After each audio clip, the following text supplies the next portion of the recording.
Gently close your eyes.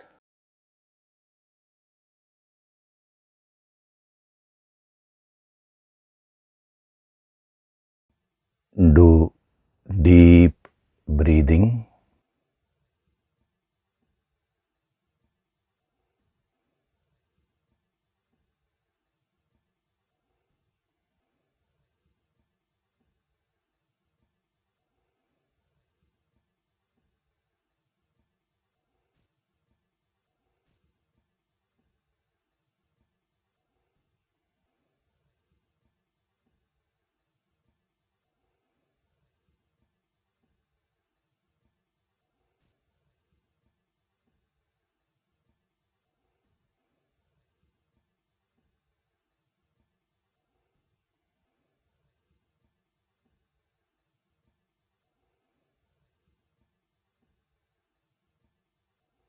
We'll chant Om once together. Synchronize the chanting of Om with your exhalation. Breathe in.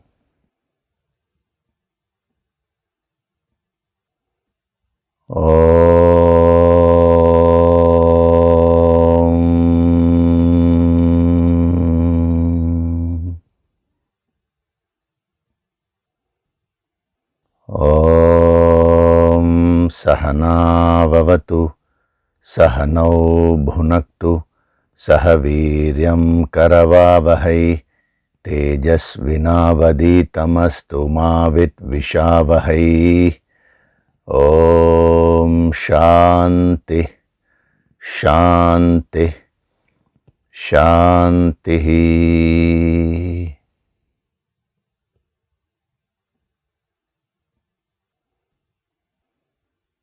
Gently open your eyes.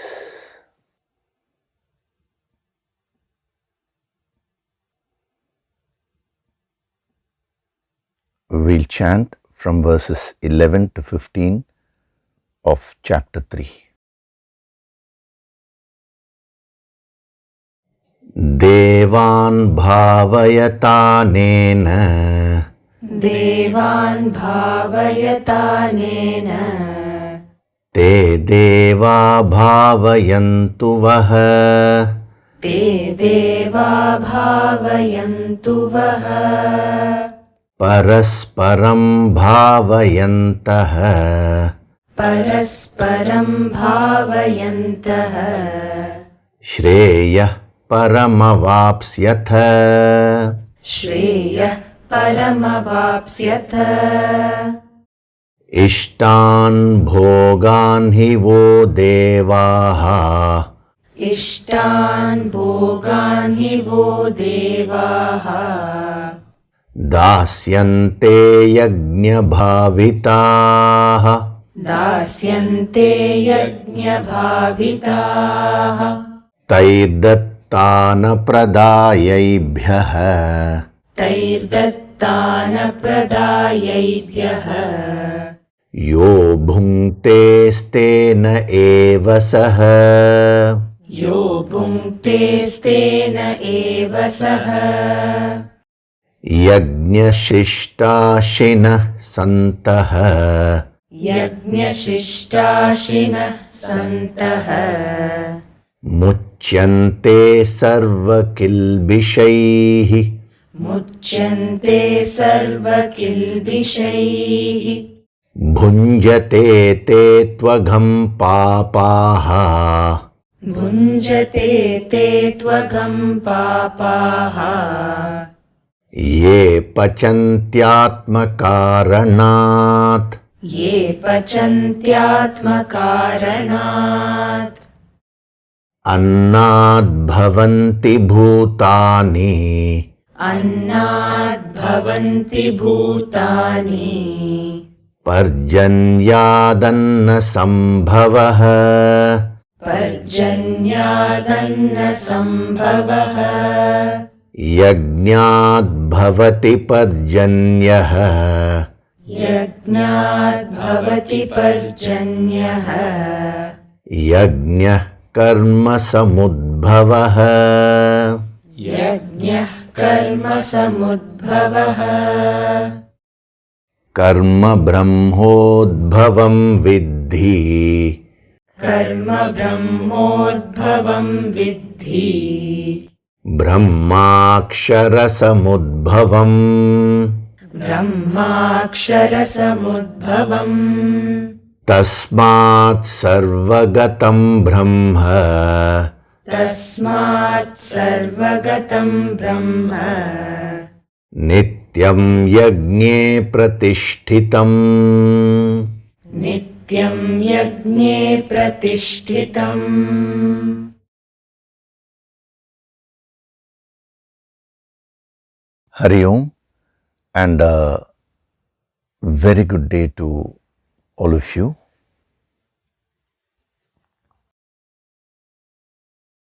So, we are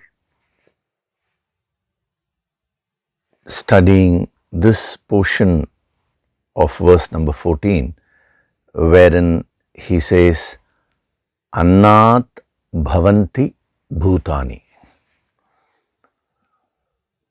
So, bhutani means beings. From food arise beings. So, instead of the word bhutani, you should put yourself there, because ultimately, what benefit does this have for you? That is the question. See, we generally talk about world politics, not only politics, every aspect of the world. World is like this, world is like that. But what about what is happening within you? The internal politics, the internal science, the inner science. Nobody is bothered. So, as a sadhak, you should always learn to filter this. That is, when you are gaining this wisdom, you should always think in terms of how is this going to benefit me, in terms of self-purification, in terms of becoming a better person. So, when he says beings, now he is talking from a totality point of view, treating the whole world as one. He is saying, if you practice all this, this is going to be good for all the beings. That is from his standpoint as a master. He is giving this wisdom to the entire humanity. But as far as you are concerned, as a sadhak, when you are gaining this wisdom, your focus should be on, is this going to help me to purify myself, to become a better person? Or rather, not is this going to help me, rather you should ask, how do I use this for my self-purification? Otherwise, if you also just repeat the same thing, and if you say, if everyone does sadhana, the whole world will prosper and all that, that is okay. But first of all, are you prospering? See, we generally have the tendency to give advice to others without following something.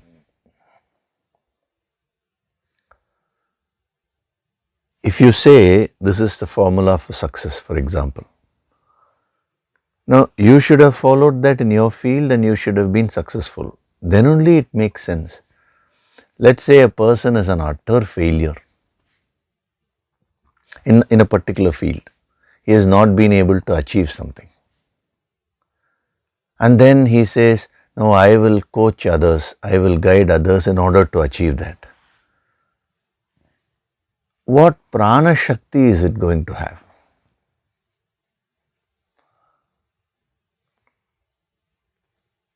whatever field you are in, you should first apply these principles and fulfill your goals.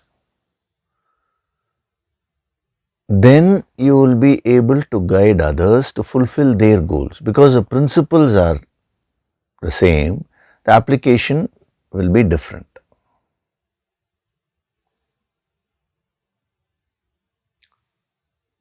So, supposing you you want to, let's say, coach some youngsters in a particular subject. First, you should be good in that subject, no? You should be good enough to achieve whatever you are helping them to achieve. So, first comes your self-development, self-purification. Then what follows is guiding others.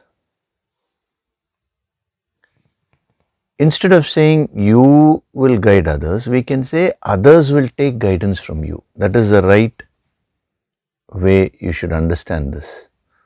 See, when we spoke about, when we saw these various dimensions of, Anna, it was given to you, Sun and then Vishnu. Vishnu is a guiding element. Now, no master wants to guide others, but others automatically will want a master to guide them.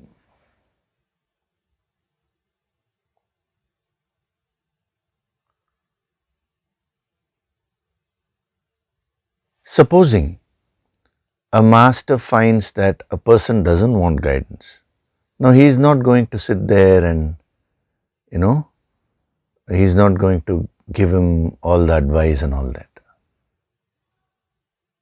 That is the difference. See, today what's happening is everyone wants to give advice to others.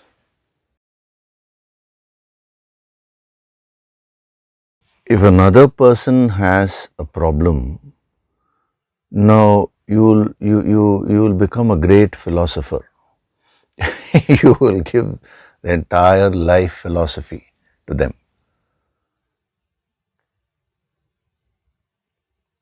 But if the same problem is yours, now you don't know how to handle it. So when we spoke about the Vishnu element, the ability to guide, it is not necessarily through verbal advice. Sometimes it may be verbal, sometimes it may be in other ways also. But it is not that. It is just that when you go on purifying yourself, when your personality expands, now automatically you will become a source of comfort, a source of guidance to others. It is an automatic process. So where there is honey, bees will automatically come. The honey need not go about advertising saying, I am honey, I am honey, I am honey and all that. So please bees, please come to me. It will never say that. The very fragrance of the honey will pull the bees. So similarly, the very aura of the master will automatically pull the right seekers towards him. Those who are not seeking, they will go their way. So you should be careful when we, studied this dimension of Vishnu. You should not allow that dimension to cause problems in your life wherein you develop a desire to guide others. If you develop a desire to guide others, what will happen is you will start advising where it's not necessary. You will start forcing your views on someone. That is not guidance. See, actually, if you see a master, a true spiritual master, will just be normal, very ordinary. See, Lord Krishna himself, being the avatar, in spite of that, he was just living like an ordinary person. Actually, you know, when Yudhishthira, he performed the Rajasuya Yaga. What happened is all the Maharishis, all of them were invited, they all came. And Krishna took up the responsibility to welcome them, and each one, you know, he made them sit and he washed their feet. Those days that custom was there of washing the feet of respectable elders. So he did that. And some of the Maharishis were a little embarrassed because they knew who Krishna was. They knew that he was an avatar. So there was a mental communication between the Maharishis and Lord Krishna. They said, why are you putting us in this position where you're washing our feet? What are we to do? To which he communicated back to them saying that just play your role, you know, and I am playing my role. Very interesting. The great avatar, Lord Krishna, washing the feet of others. And the beauty is, after he finished that, when they, were wondering whom we should keep as a guest of honor, Vyasa himself suggested, he said, when Krishna is there, why do you need to look anywhere else? And Krishna was made the guest of honor. So just prior to that, he was washing the feet of the guests. Next moment, he was made the guest of honor. He was sitting there and he was honored. He took both equally.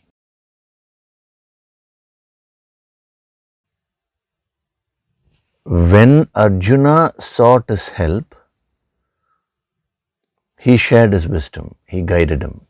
But till then, if you noticed, Krishna was quiet only. The entire first chapter, Krishna was basically silent, just giving the healing.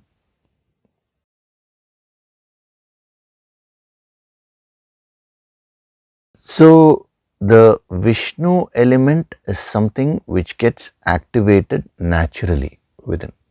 So you should remember this, because sometimes I find some people coming and telling me that, sir, I am doing a lot of sadhana, and I keep telling my children also, do sadhana, do sadhana. None of them are listening to me. One person, what he used to do is, after attending the entire Sunday session, you know, those days it was, it used to happen in the auditorium, no, live. So he used to attend the entire Sunday session and then go back home, and he used to make his wife, children and all sit, and he used to tell them, you know what Yogishri told today, you know what Yogishri told, this point, that point. And so they were so bored of this whole thing. And then he used to complain, sir, I am putting all the effort to pass on this wisdom to them, but they are not receiving. I said, it's not that they are not receiving. The problem is the source only. When you say, I want to pass on the wisdom, first of all, have you mastered this wisdom? Are you living this wisdom? Then where is the question of passing on? So if you want to introduce this to someone, you send them the link, or you bring them if it's a session in the auditorium, you bring them there. That is the right way. So guidance, when we talk of guidance, it's one's ability to guide, inspire and guide. So remember, advice is always taken, never given. And when I say taken, the other person may verbally ask. Sometimes they may not verbally ask, but they may be mentally available. Then it's okay to advise. And that too, advice is, should be given without any ego. See, when Krishna gave the entire Bhagavad Gita, he was totally simple. He had no ego of giving, of guiding. All spiritual masters are like that only. They just factually, they go about acting in the various situations. They never put on an air, oh, I am a great spiritual person. There is nothing like that.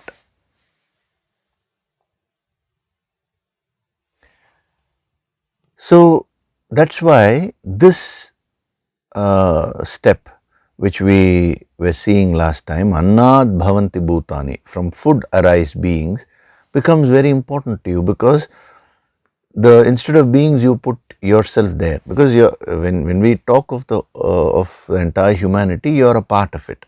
Since you are studying this, what will it do to me? That's how you need to take it. So it's very interesting, after seeing the dimension of Vishnu, which is talking about guiding others, now we are getting to the basics. Before you guide others, now you will have to guide yourself. You will have to raise yourself. To the extent you are developed, to that extent alone you will be able to provide provide strength to others. You will be a source of strength. It's not what you say that matters, but practically in a crisis, are you a source of strength, or are you getting worked up so much that stress is being transferred to others? If you are calm under any circumstance, now automatically others will come to you. Even within your family, supposing, let us say, you fall sick, let it be just a minor thing like a cold or fever. Now if you get so frightened and if you throw such tantrums there, and if your children are watching that, now what is the message which is going across? Oh, he is a very weak person. Small challenge also he is unable to face. So tomorrow, how will they come for guidance? So that is why in this yogic approach, we say first you become strong, and to the extent you become strong, to that extent automatically others will start noticing. You don't need to say much. Even in trying circumstances, supposing you are calm and you're able to smile not necessarily externally, I'm talking of the internal energy flow, Now that will inspire others. So what are the benefits which you will get when you practice all these principles? When we say from food arise beings, we are not talking of mere food there, annam. That's why we have taken all that. The source of food is rain. We saw in detail what Parjanya means. The source of Parjanya is Yajna, and the source of Yajna is action. So the entire sequence is represented by that word Annam in this step. Annat Bhavanti Bhutani. It's a final product, we can say. So using many ingredients, you create that product. So when we talk of the product, all the ingredients are included. all the principles of yajna, overcoming your spiritual laziness, spiritual inertia, and getting into action, everything is included. So when you practice all this, the annam, the food is an outcome of all these practices. So when you practice all that, what will happen to you? You will start prospering. So we saw 3 dimensions last week. The first one is prosperity. A spiritual person will create a very positive energy within himself or herself, and also around. That aura will be very positive. So that will start attracting a lot of prosperity. So whatever wealth you require in order to fulfill your duties in life, wealth in any form, all that you will be able to easily attract. That is why I am telling you, you should use the Yoga Sankirtan sadhana material effectively. With that, you can materialize whatever you want, but you should use righteous means to materialize it. See, with the Yoga Sankirtan material, supposing you ask for let some harm come to some other person. If you do that, then the Guru Shakti will withdraw. It will not allow you to continue in that sadhana.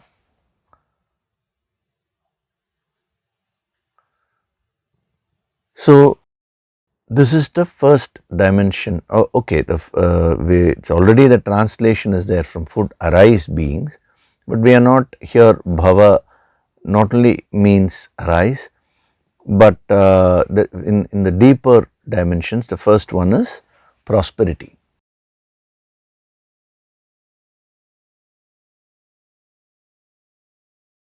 In Sanskritam, there is a beautiful word called Mangalam. Mangalam means that prosperity, there is a divine feeling, divine aura, auspiciousness.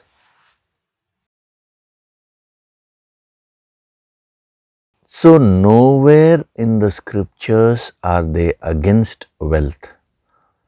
I've repeated this so many times, and I'll continue repeating that, because people have this wrong concept that a spiritual person should not deal with wealth. It is a spiritual master who is more qualified to deal with wealth. Why? Because he is not a slave to that.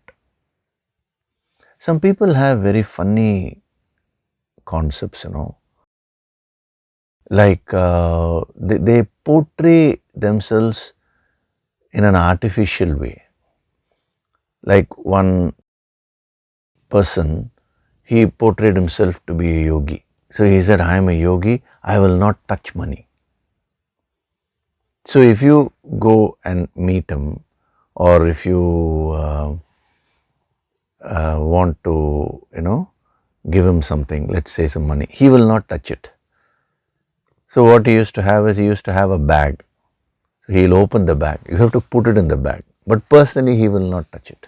And there are people, gullible people who've thought that was a great thing. Oh, he's a yogi, that is why he's not touching money. See how foolish these concepts are.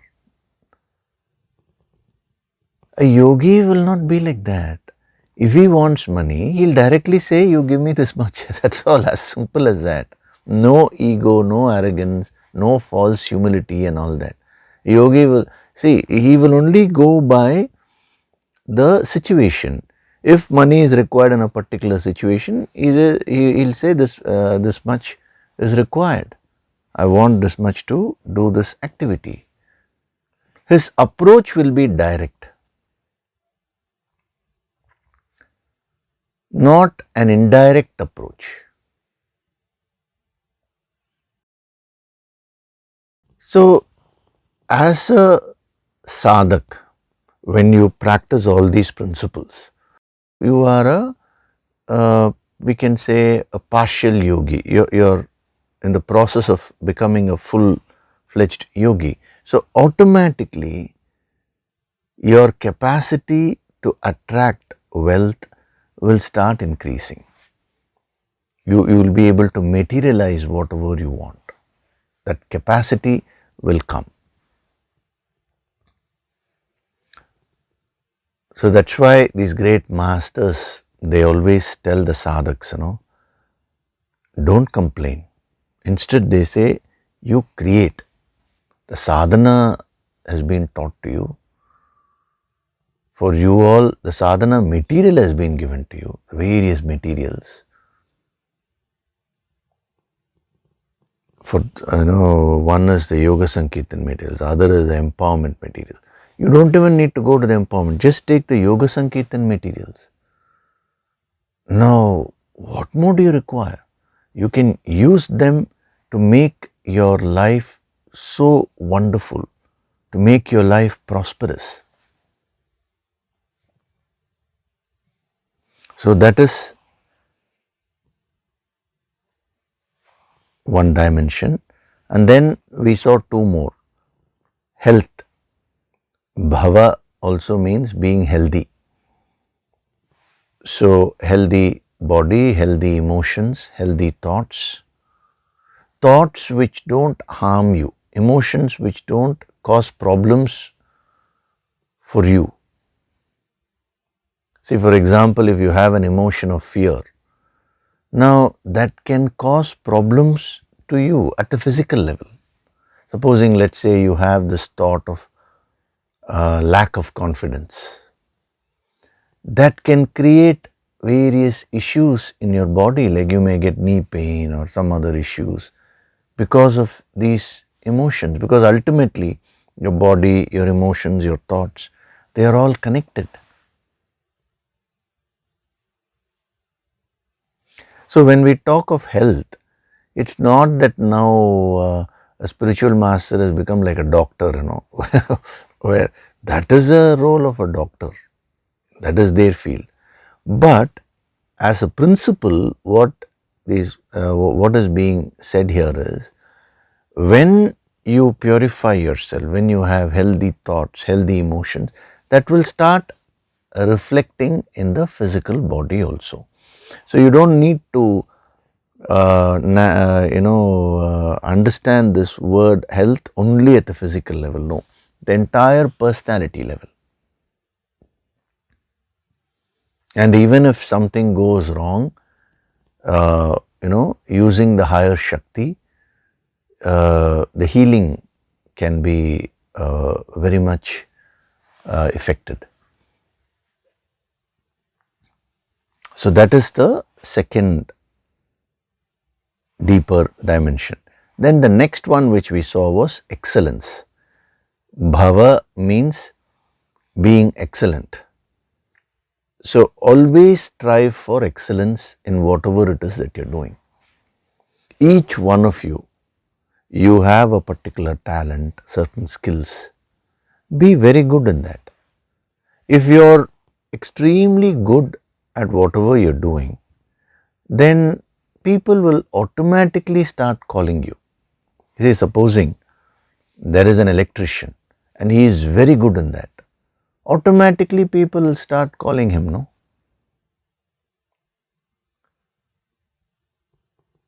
If there is a carpenter and he is excellent in his work, the finishing and all is so perfect, automatically others will start calling him if there is some work, whenever there is work. So, excellence is the key to success.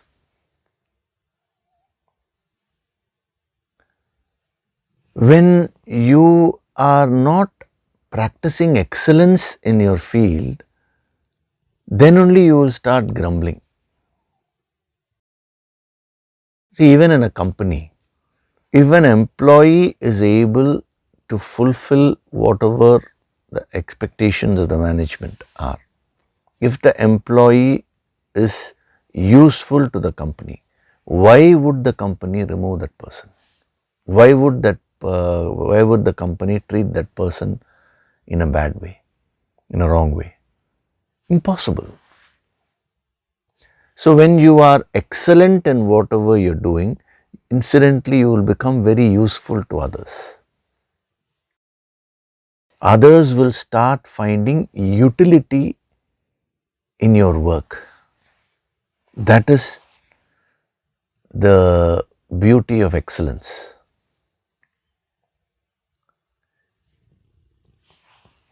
Others should find a value and utility in whatever you're doing. So if a singer is singing and if he focuses on excellence in singing, now automatically others will find the utility. Why do you hear a song? To entertain yourself, to temporarily relax yourself, that they will be able to get that result. They'll find the utility. A person is an actor, let us say, he or she is acting. Now, why do people go and watch movies? For entertainment, basically. Now, if that person is giving that entertainment value properly, automatically people will go and watch. You know, these external pushes, getting a recommendation and all that, all that does not work in the long run. You may give a push to a person and get him into a situation, but thereafter whether that person is able to stay in that position for a long time or not depends upon his or her excellence. That is why Swami Ramatita, he made that beautiful statement. He said, a stone that is fit for the wall will not lie on the ground. A stone that is fit for the wall will not lie on the ground. The right people will recognize excellence.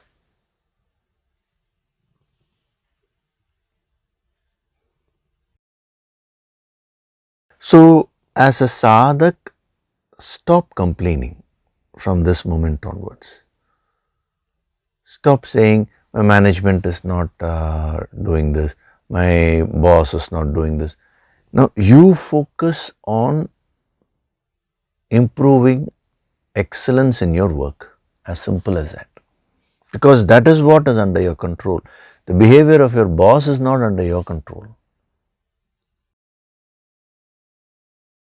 As Buddha said, the sun will shine through its brilliance. Sometimes a cloud may come and cover the sun, but for how long? Ultimately, the truth will come out, he says. Similarly, when you are practicing excellence in whatever it is that you're doing, sometimes, supposing, let's say, another person is trying to cause some issues for you and all that, temporarily the sun may be covered with a cloud, but ultimately the sun will come out, the truth will come out.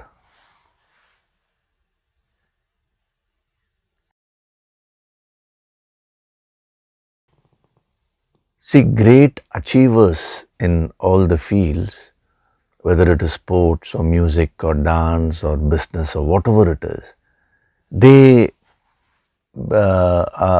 achieved such great heights through the practice of this quality, bhava, excellence.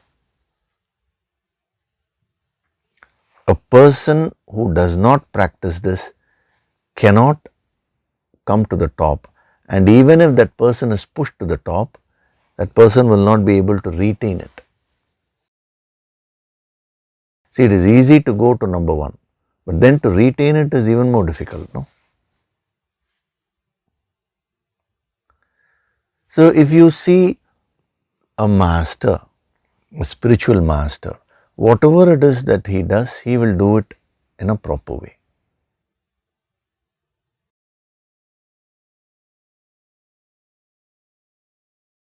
Because he is not doing it for the sake of others' appreciation.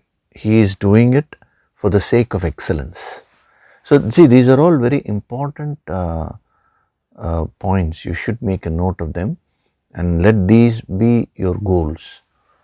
These are yardsticks with which you can measure your spiritual progress, and they are also your goals. So if you are doing your sadhana, these are the things which will happen to you.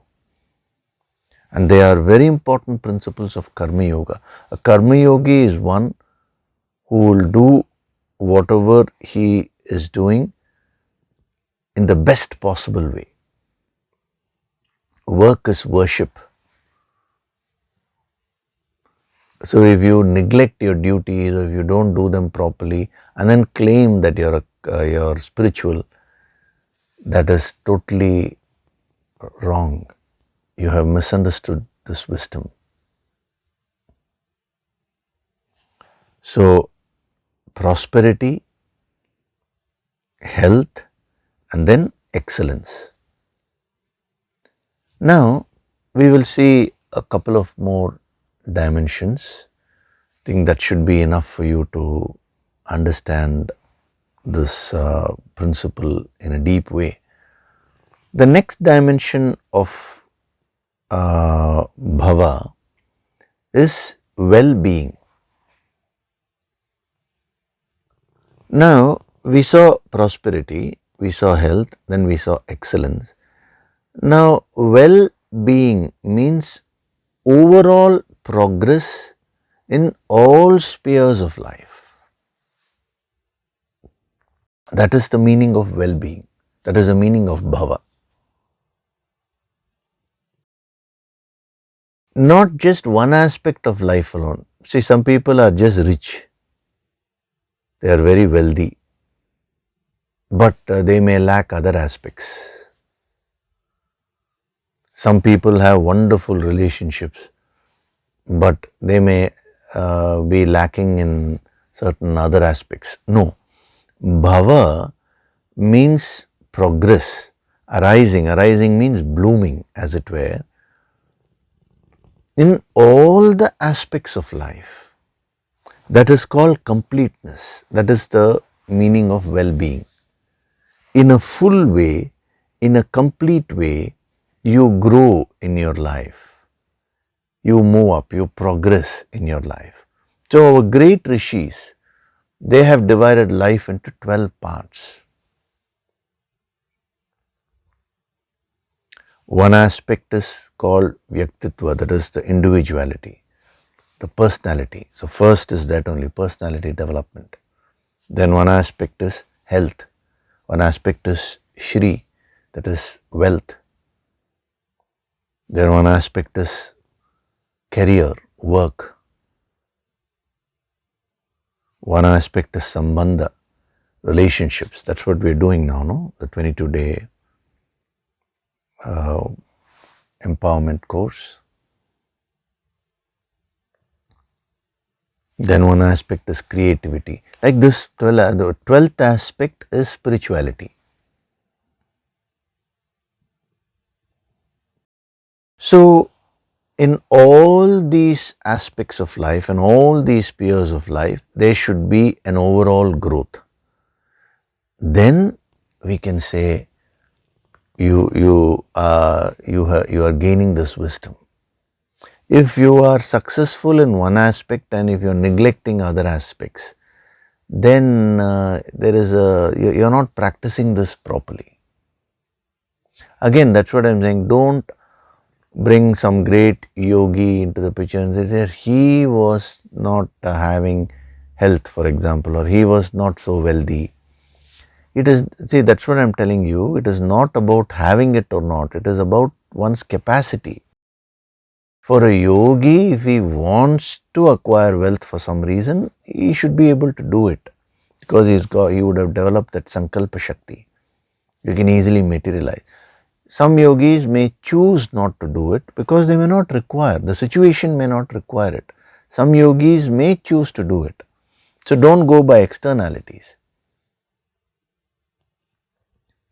Similarly, even in terms of health, see, some yogis may choose. They say, okay, let's not heal this body. Time is short, so let me focus that within the short period of time. Let me focus on giving healing to others.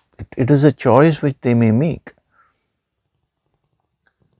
So go by the principle, not by examples. Ramana Maharishi did this, Swami Vivekananda did this, Adi Shankaracharya did this.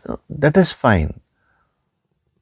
You can't copy them like that. You will actually get into problems. What is the advice which they are giving? What are they asking you to follow? The principles that you should follow in your life. So your life consists of 12 aspects. So when you progress in all these aspects, there is an all-round development. That is the result of yajna, well-being. Overall progress in terms of happiness, in terms of success, in terms of health, wealth, career, everything. Your relationships, you're a very creative person. Communication is another aspect. Your ability to communicate is so wonderful. Like this, all the aspects should grow. So spiritual development is an all-round growth or all-round development of your entire life, all-round progress. It doesn't leave any aspect of life. Even bhoga, enjoyment is one aspect, by the way, out of the 12 aspects. I gave those 12 aspects to you in that empowerment program, Finding Rhythm in Life. That is, I think, available online. So each of those 12 aspects will start growing in your life.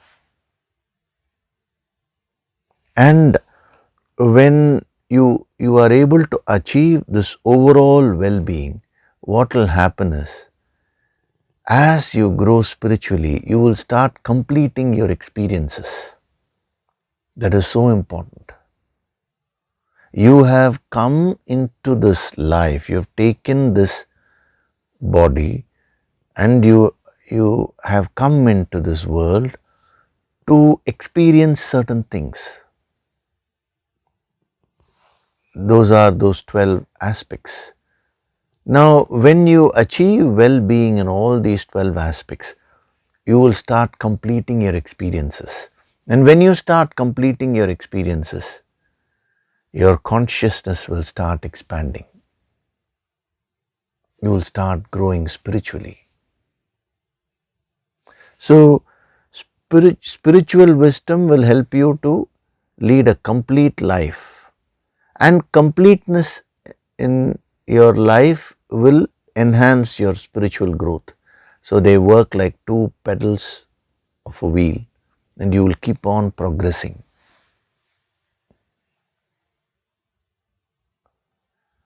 So this is the vision of these great yogis, the holy siddhas, the great masters. A complete life, 100% worldly life and 100% spiritual life. That is the meaning of well-being. Worldly well-being and spiritual well-being. What a wonderful combination. See, first of all, you need to conceive that and get inspired. Then only that will become a reality for you. So, as a homework, you can take it up. See all the aspects of your life. And if you find that you're lagging behind in any aspect, now apply these principles there and ask yourself, what should I do with respect to this aspect so that it improves? Let's say your financial aspect is not so great. You're not happy with that. Okay, what should I do in order to improve my finances? Supposing you find that your work aspect is not good. Okay, so what are the new things which I should learn so that I become more productive in my work. It's not enough if you say, I want so much money, I want this much salary. What is the price you're willing to pay for that?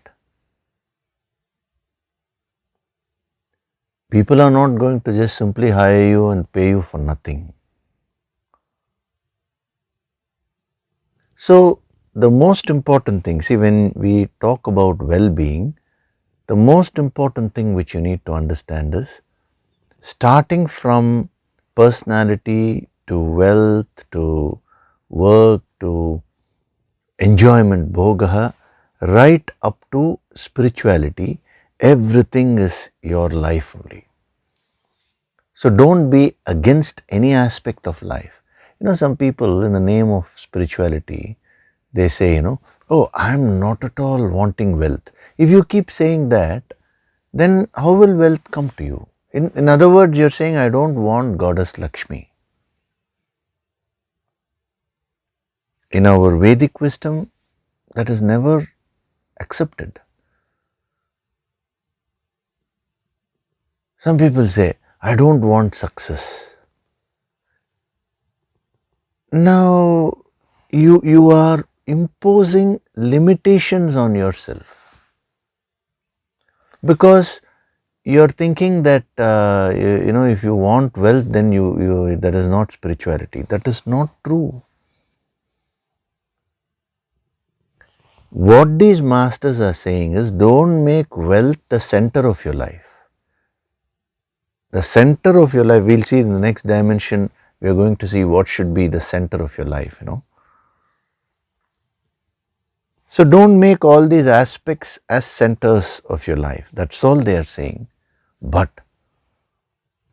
attend to all these aspects and ensure that you grow in each and every aspect of your life. If you are earning wealth, earn as much as you want. If you're doing some work, do it as perfectly as possible. If you're into a relationship, have a meaningful relationship. A relationship which gives happiness to both.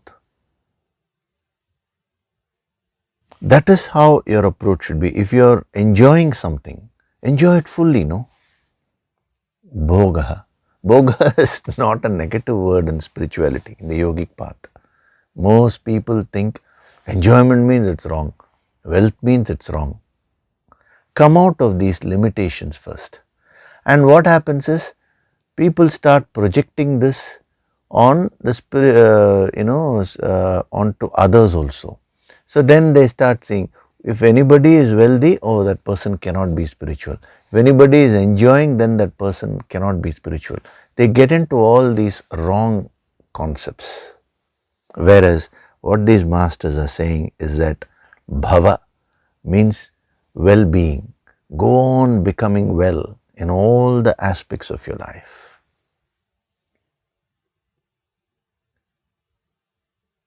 Then we will see one more dimension, which is the most crucial dimension. Bhava means godly, divine, becoming godly or becoming divine. That is the meaning of bhava. So I just now told you, deal with wealth, deal with the various aspects of the world, but don't make them centers of your life. Then what should be the center of your life? God, the infinite. You should always be rooted in the divine experience. That is the ultimate goal. So as you start practicing all this, you will start becoming godly from within, divine from within. So don't now start making artificial divisions. This is worldly, this is divine. This is not, these are all not good, divine, and these are divine. No. A yogi's perception is he becomes divine from within. Thereafter, anything he does in life, he will do it in a godly way, divine way. This is the beautiful symbolic meaning where Vishnu is seated and goddess Lakshmi is always with him. What is that which is being communicated there? The beautiful combination of prosperity, growth, wealth, and the inner dimension of the infinite.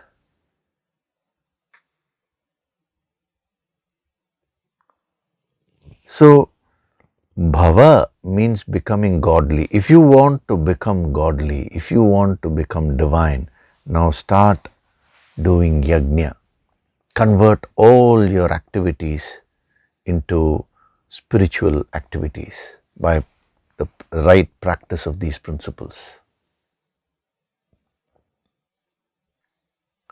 So when you become godly, now whether you see or hear or talk, it doesn't matter what you see, what you talk, what is it that you're doing, everything will be done in that light of consciousness. Supposing you're going out with your friends and you're watching movie, the inner godly state will never get disturbed.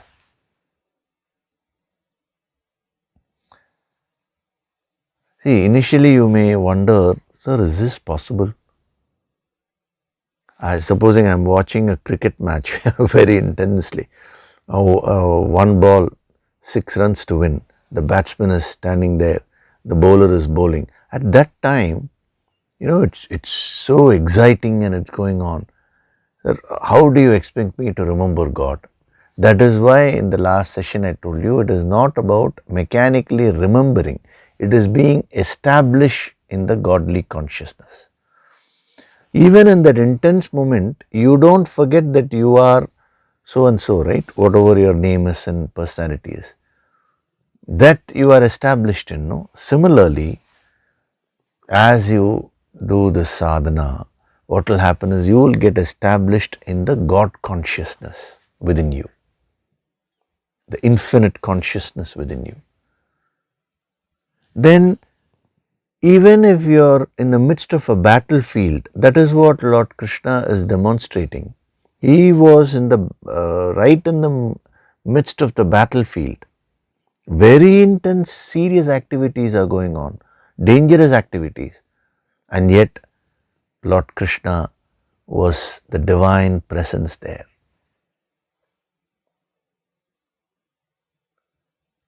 Because it's a battlefield, did Krishna come out of that divine consciousness? Never.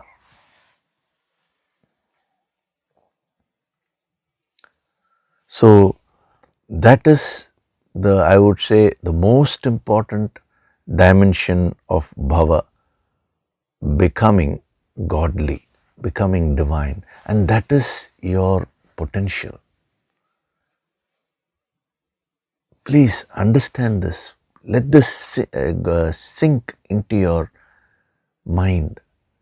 You are essentially divine. That God principle is there within you. Since you have not done the sadhana, the tapas, that is dormant today. And the work of a master is to help you awaken that God principle from within you. See, the role of a master is not to say that I am divine, so you now bow down to me. It is not that. The role of a master is to make you realize that divinity which is within you.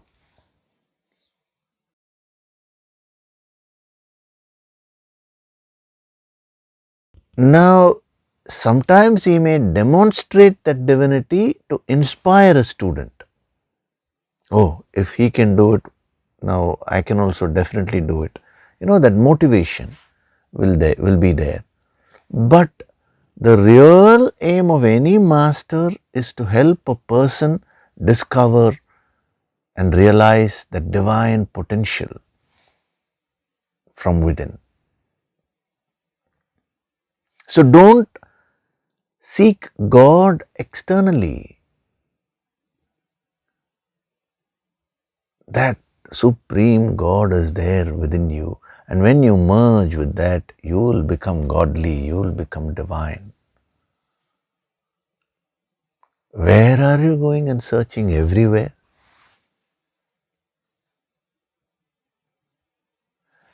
Incidentally, God is there everywhere. It's not that that infinite is not present outside, but where can you contact God? Right within you only.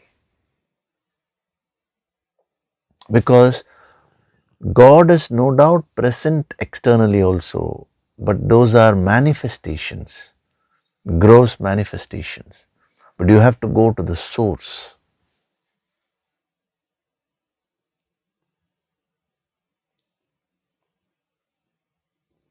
So that is this amazing dimension of bhava. So from food, beings will become godly. Means food means, I have already explained. In case somebody is watching this for the first time, they'll wonder, oh, so by eating, how can I become godly? It's not that. Then I would suggest you go to the previous few sessions at least and watch them so that you get the flow. So when you practice these higher principles, what will happen to you? You will start becoming godly and divine from within. So your external life will also be wonderful, and deep within you, you will start getting established in the higher consciousness.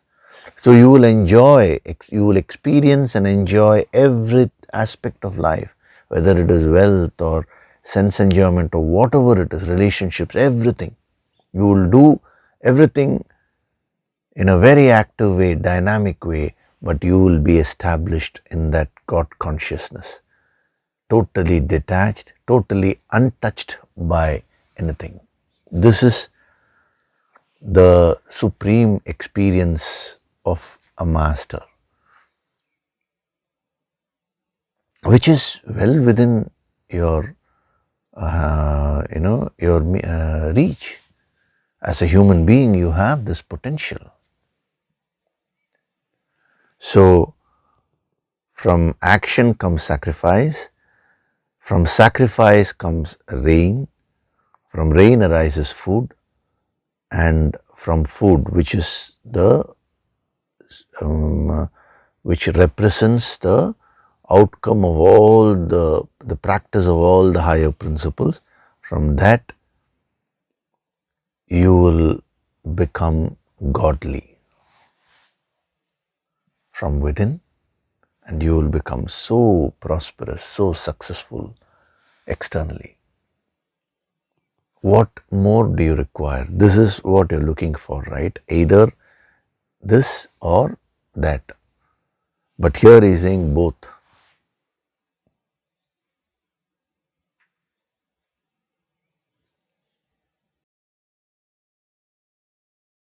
So I think so many dimensions of bhava are more than enough for you to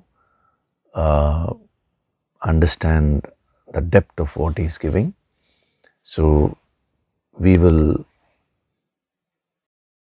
stop as far as this verse is concerned there, from food arise being. So use these dimensions to get a direction in life. These are the things which you need to achieve. You can fix them as goals.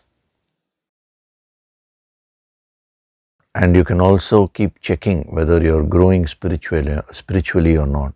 If these things are not happening, then you will have to attend to that. You'll have to see, where am I doing my sadhana improperly, and just minor corrections will give you wonderful results. Okay, so with this, now we will go to the next verse, verse number 15. Karma brahmodbhavam viddhi. कर्म ब्रह्मोद्भवं विद्धि Brahmaksharasamudbhavam. ब्रह्माक्षरसमुद्भवम् Tasmat sarvagatam brahma. तस्मात् सर्वगतं ब्रह्म Nityam yagne pratishthitam. नित्यं यज्ञे प्रतिष्ठितम्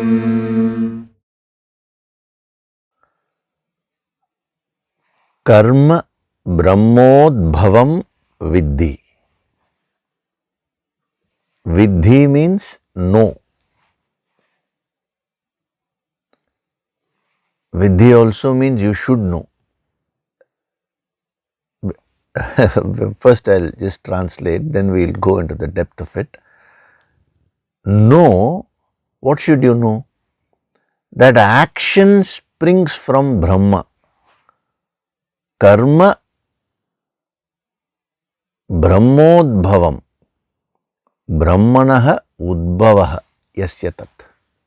That which springs from Brahma.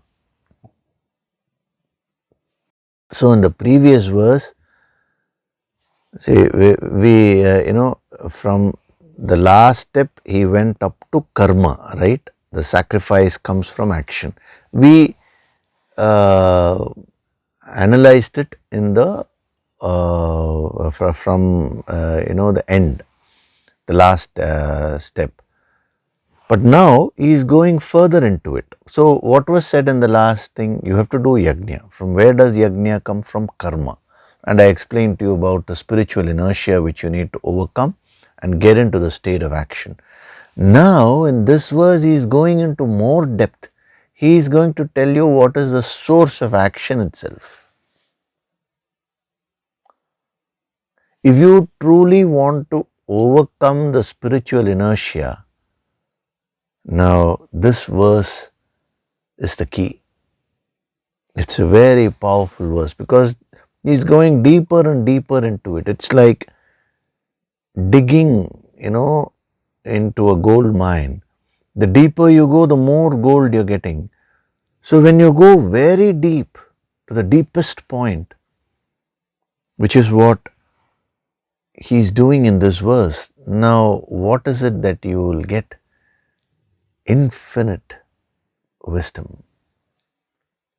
So that's why he says Viddhi. This is something which you should know. As sadhaks, you have to go very deep into these principles. So know what is the source of action, and what is the source of action? Karma Brahma Udbhavam. Action springs from Brahma. Now, what does he mean by Brahma? All that we will see. It's a very powerful verse. Actually, as you go deeper and deeper into this, the level also will be increased. So this is like an Upanishadic verse, no? And then, see, this line will be very confusing for most people. Then he says, what is the origin of Brahma? Brahma means the infinite, Brahman, the supreme reality. Now he says, Brahma originates from Akshara, Brahmakshara Samudbhavam.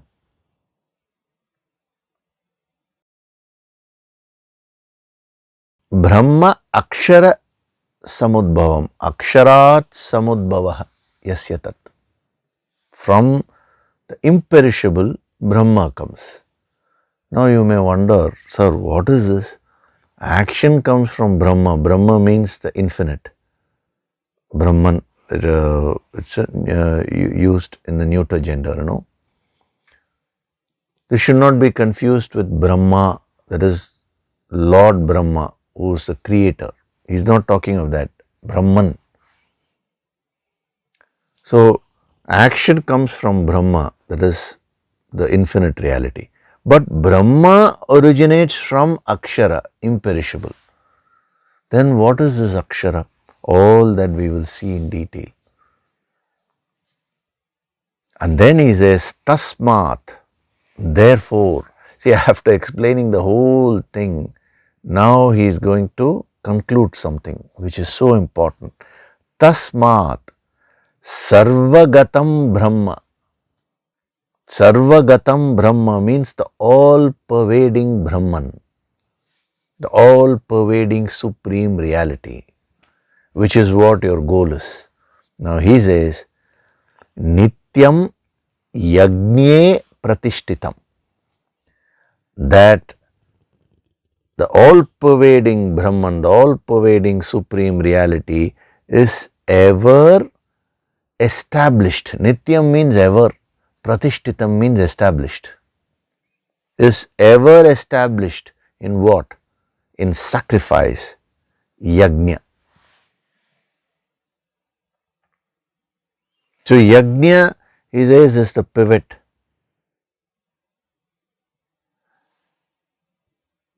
On which the all-pervading Brahman, the all-pervading supreme reality, Sarvagatam Brahma, the all-pervading Brahma. I am also using the word Brahman so that you understand that this is different from Lord Brahma. So he is referring to that only, the all-pervading Brahman, Sarvagatam Brahma, when he says that. So the all-pervading supreme reality is ever resting or ever established in yajna, sacrifice. So if you want to become one with the infinite, what should you do? Practice yajna, sacrifice. See, he is giving you the power of this principle of yajna in the deepest possible way. So again, I am just reading just the translation. Know that action springs from Brahma. Brahma originates from the imperishable, Akshara. Therefore, the all-pervading Brahma is ever established in sacrifice, in yajna. Now, see, if you just merely read this verse externally, now you will really not get what he's trying to say. But when we go into the depth of this, only you will understand the power of this verse. Because in the last verse, see, towards the end I gave you bhava, right, which is godly. Now in this verse, he is actually telling you how to become divine, how to become godly. What is that divinity within you? And how do you tap that? All those secrets are there in this verse. So a person who goes into the depth of this verse, verse number 15, and does the sadhana, that person will start awakening all the divine powers from within. Actually, this is the principle of awakening the divinity from within which is being given to you. But if you just externally read it, you will not get the deeper messages, which is what we are going to do from the next session. Go into the depth of this. So first thing which you need to focus on is that word viddhi. Viddhi means know, that which you should know. This is something which as a human being you should know, he says. No other creature has this capacity to become, to grow and to become one with that supreme reality consciously. It is only as a human being you have that capacity to do sadhana. Therefore, having taken this human birth, the most precious birth, you should know this, viddhi. When he says Viddhi, it's not that he is forcing it upon you. It's not that. He says, having come to this level, you should know it. Otherwise, you will be the loser. In that spirit, he says, Viddhi. Up to, see, in the previous verse, he went up to the level of karma. Now, in this verse, by going further deep, he is going to tell you how to master this karma. When you gain this wisdom, you will genuinely master the law of karma. Of course, it is only when you practice these things. But the yogic approach, step by step, when we go, the absorption is maximum. So you, by the time we go to the next verse, you will go to the next level, we can say, of transformation. That should happen if you are consistently going to attend this. Okay, so I've given you the translation today, and the focus is on Viddhi. That also I've explained. In the next session, we will start going into the depth of this verse, what messages this verse is giving us. Okay, so before we do the Nididhyasana meditation, I will take up one question.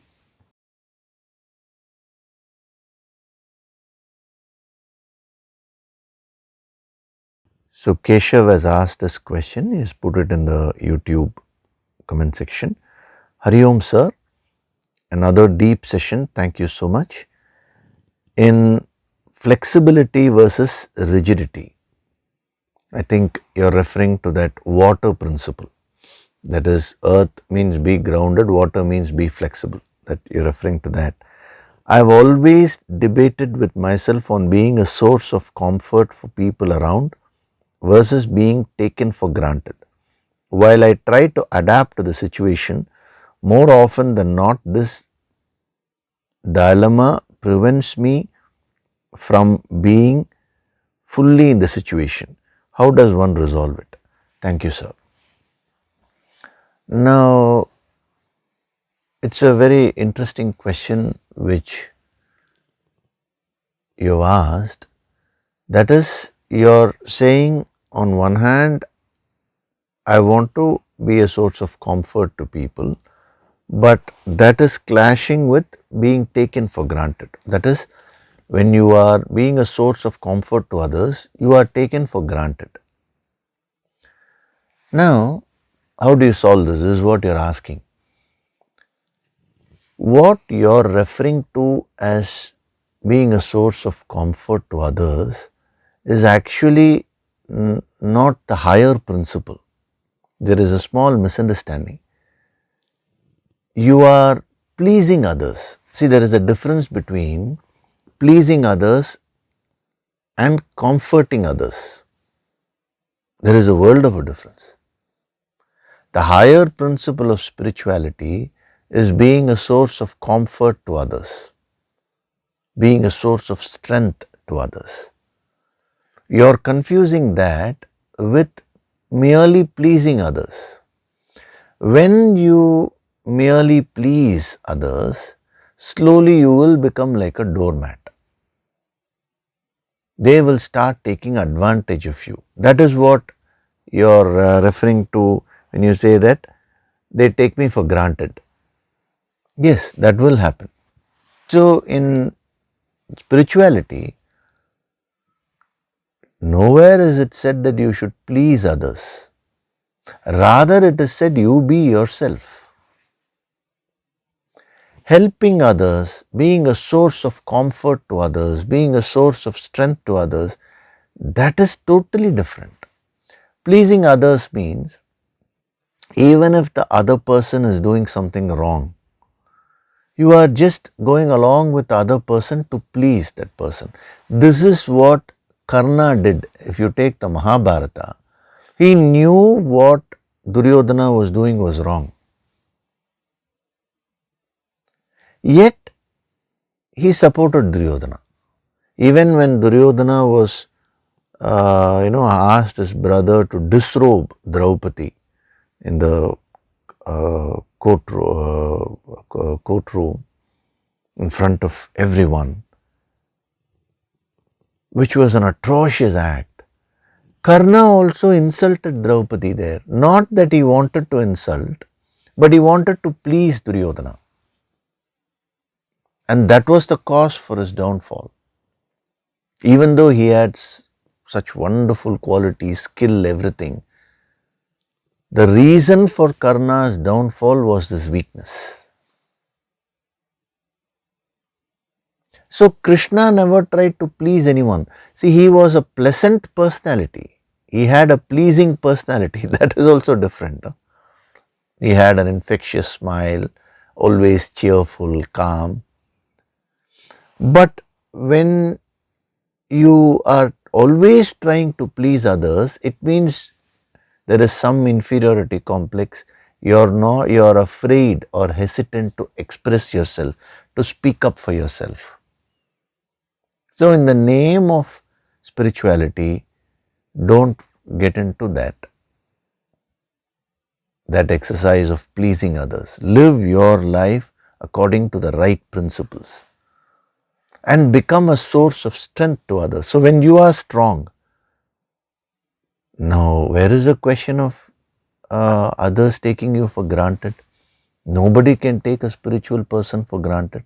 A sadhak means you should be very strong. You should have that love for everyone, but at the same time, you should, be a very strong person who cannot be taken for granted. So, you think about this, the difference between pleasing others and whatever you're claiming, that is being a source of comfort for others. There are two different things. One is a weakness, the other is a source of strength. So you convert this into that. Make it a strong quality within you. Okay. So you think about this, come back with any clarifications if you have. We'll see. So now we'll do the Nididhyasana meditation. Gently close your eyes.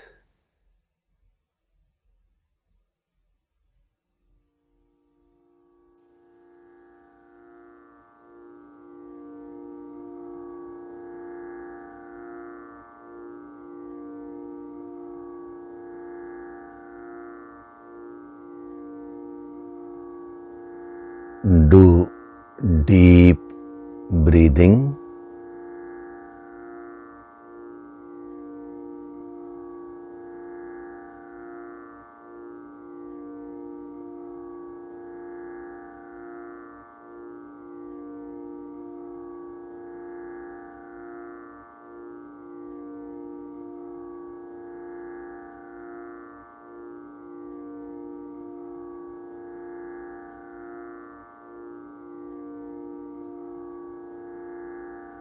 With every breath,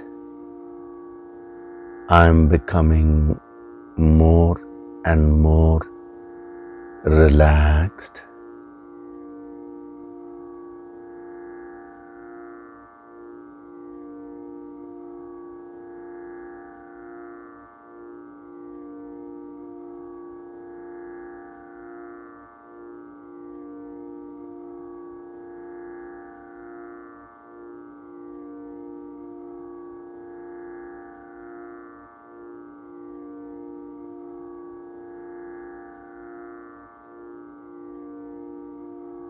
Feel the divine vibrations.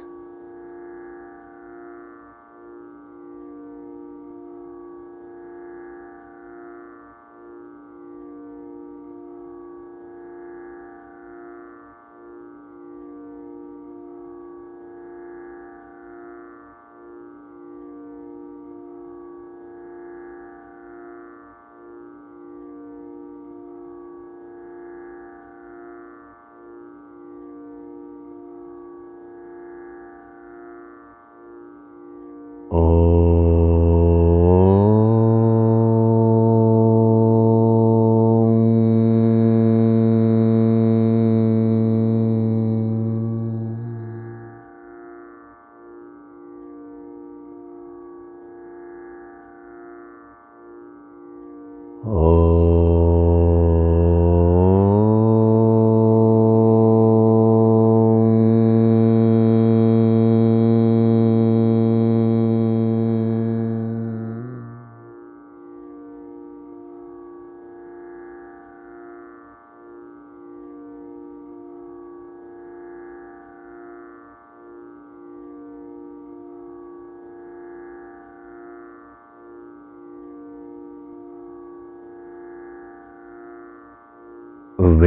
every breath, I am going deeper and deeper into myself.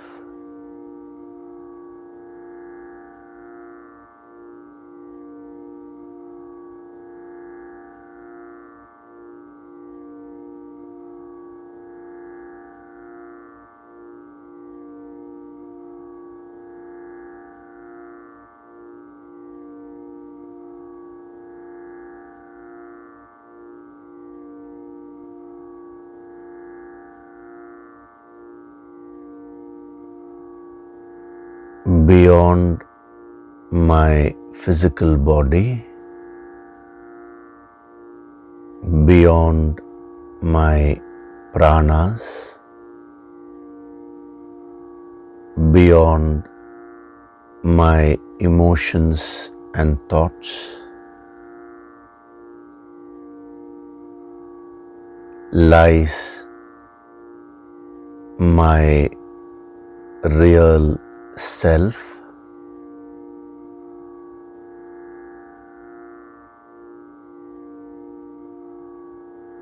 my higher self is infinite and divine.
As a sadhak, I choose to live 100% worldly life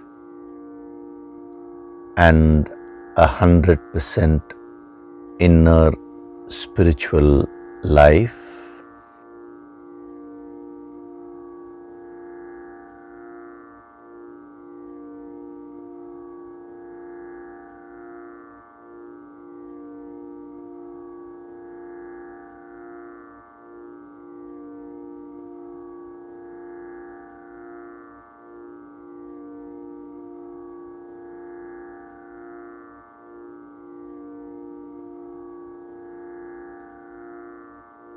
My center is divinity.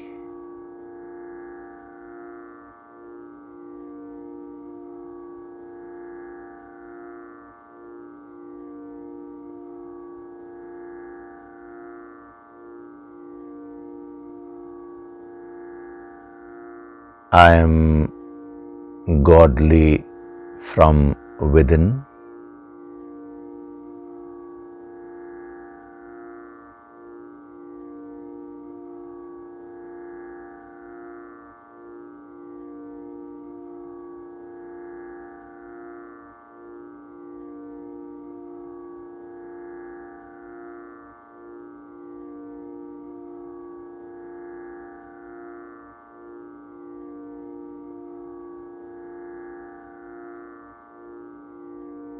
I am Swayam Prakashit, self-illuminating.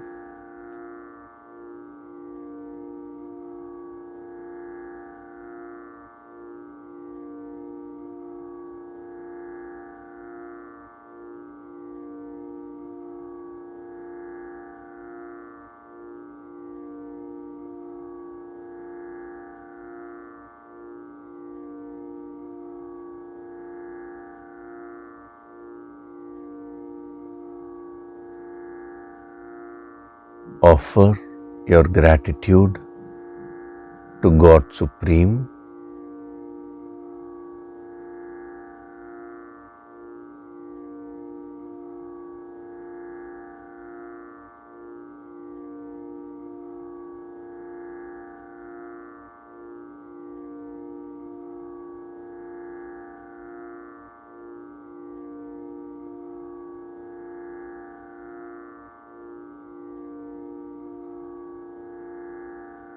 Offer your gratitude to your Guru and all the holy masters.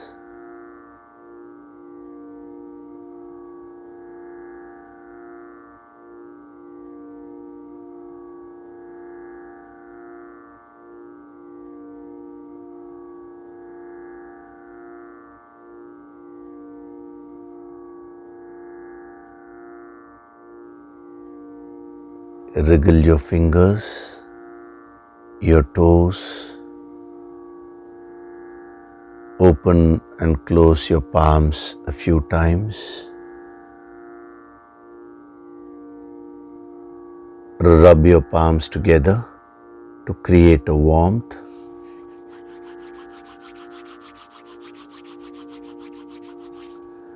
And cup your eyes with your palms.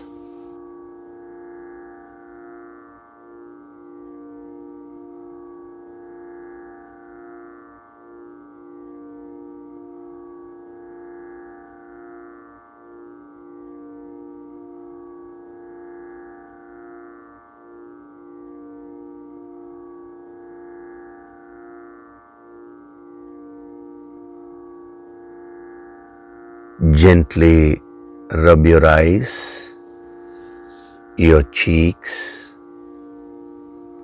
forehead, the top of your head, the back of your head, your neck, and slowly open your eyes.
Welcome back.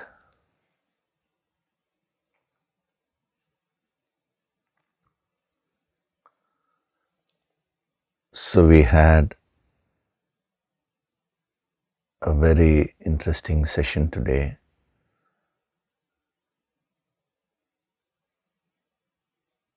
What is the very goal of this wisdom?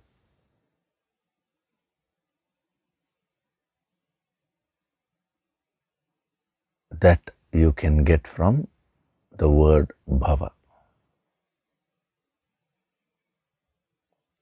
100% worldly life and 100% spiritual life.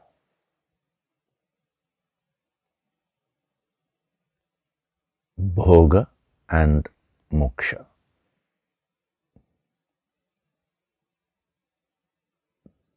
Enjoyment, well-being externally, and total liberation by merging with the infinite internally. This yogic approach alone can help you achieve this.